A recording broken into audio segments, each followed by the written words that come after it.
سلام، من مدیارپی هستم و به چنل نایتبرد خوش اومدید. یکی از کاراکترهای مورد علاقه من تو سری بازی رزیدنت ایول کاراکتر لئون هستش. این کاراکتر با مدل موی باحال و استایل خفنش کلی‌ها رو مجذوب خودش کرده. امروز میخوام راجع به سرگذشت لئون اس کندی از زمان حضورش در رزیدنت ایول تا زمان حال رو براتون بگم. پس قبل از اینکه بریم سراغ ویدیو، لایک و سابسکرایب و کامنت انگلیسی فراموش نشه. برو بریم سراغ ویدیو. لیتس.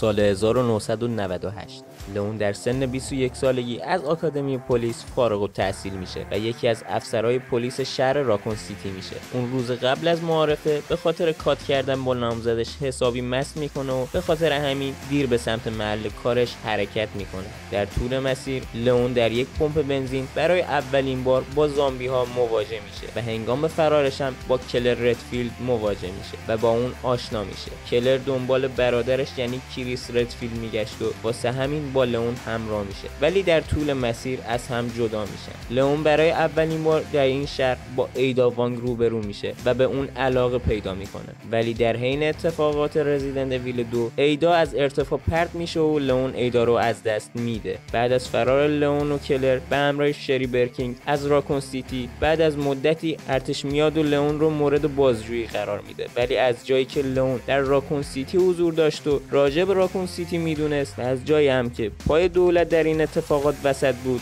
لئون رو به استخدام خودشون در میارن تا اونو زیر نظر خودشون داشته باشن. خلاصه بعد از آموزش‌های فراوانی که لئون در ارتش میبینه، از یک افسر تازه کار به یک افسر پخته و کاربلد تبدیل میشه. در طول مأموریت‌هایی که لئون میره در سال 2002 با فردی به نام جک کراوزر آشنا میشه، ولی بعد از مدتی میشنوه که جک در یک ثانیه جون خودش رو از دست داده. چند سال بعد از این داستان، یعنی در سال 2004، دختر رئیس جمهور آمریکا دزدیده میشه و لئون که اون موقع یک مأمور با تجربه بود، به دستور کاخ سفید برای نجات جون دختر رئیس جمهور فرستاده میشه. لئون طبق تحقیقاتش متوجه میشه که اشلی گراهام که دختر رئیس جمهور هستش به روستایی در اسپانیا برده شده. لئون در طول مسیر با ایدا و جک کراوزر که تا اون موقع لئون فکر میکرد مردن روبرو میشه. متوجه میشه که کراوزر و ایدا به دستور وسکر فرستاده شدن و برای اون کار میکنن. خلاصه با پیدا کردن اشلی در کلیسا و کشتن سادلر که باعث بانی این داستان بود، اشلی رو نجات میده و به خانواده‌اش برمیگردونه. البته در طول داستان لئون با کراوزر هم درگیر میشه و اون رو میکشه. یک سال بعد این ماجرا، لئون به خاطر سانحه‌ای که در فرودگاه هاروارویل رخ میده به اونجا فرستاده میشه تا بازمانده‌های اون سانحه رو نجات بده. یکی از بازماندگان اون سانحه کلر ردفیلد بود. بعد نجات بازمانده‌ها، کلر و لئون به همکاری هم سر حادثه رو پیدا میکنن و به پلیس تحویل میدن. بعد گذشتن مدتی در سال 2011 یک جنگ داخلی در جمهوری اسلاوی شرقی رخ میده. کاخ سفید متوجه میشه که در این جنگ از سلاح‌های بی ارگانیک استفاده میشه. به خاطر همین لئون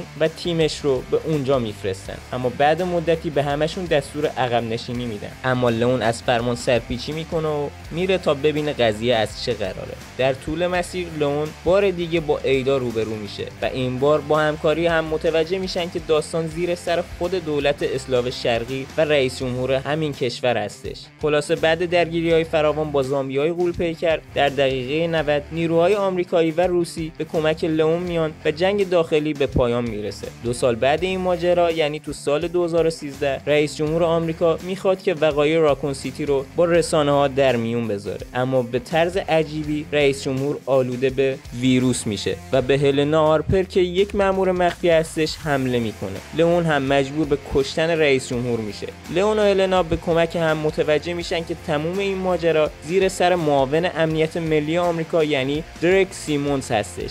سیمونز ماجرای مرگ رئیس جمهور رو گردن لئون و هلنا میندازه و به چین میره.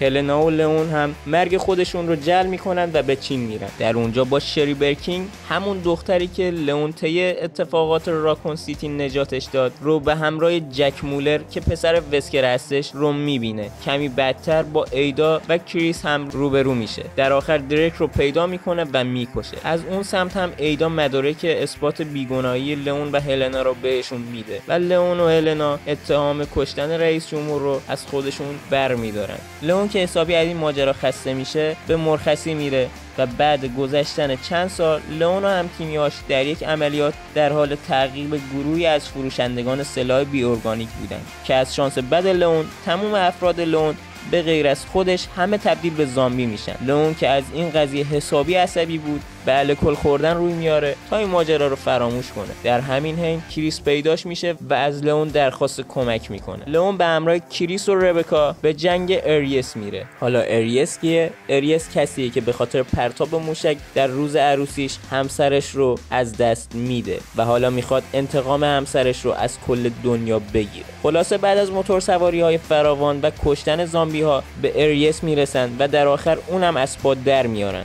و همه چی به خوبی و خوشی تموم میشه و بار دیگه لئون این مأموریت رو هم به بهترین شکل پشت سر میذاره. دمتون گرم که این ویدیو رو مثل همیشه تا ته دیدید. لایک و سابسکرایب مثل همیشه فراموش نشه. نظراتتون رو بنویسین، حتما میخونم. خیلی مخلصیم و تا ویدیوی بعد.